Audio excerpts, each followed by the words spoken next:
Hello everyone and welcome back to another video from Crazy Gamer. In this video, I'm going to show you how to log out from your account on the PUBG Mobile game. So let's get started right away.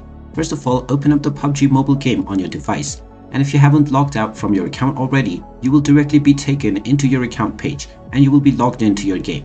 Now, you can directly start any match that you wish.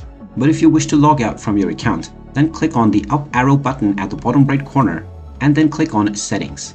Now, within the settings page, you will see the logout button at the bottom left corner.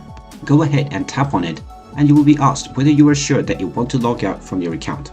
You can also choose to log out from all devices by clicking on Log Out of all devices. Once you click on the OK button, you will be logged out from your account on the PUBG Mobile game right away. And now you will end up once again within the login screen. You can proceed with logging in with any of these methods if you wish to log in once again. And there you have it. That is how easy it is to log out from your account on the PUBG Mobile game. If you find this video helpful, make sure you hit that like button and subscribe to our channel if you haven't done so already. Also ring that notification bell to never miss another update from us. Thank you for watching and I will see you again in the next video.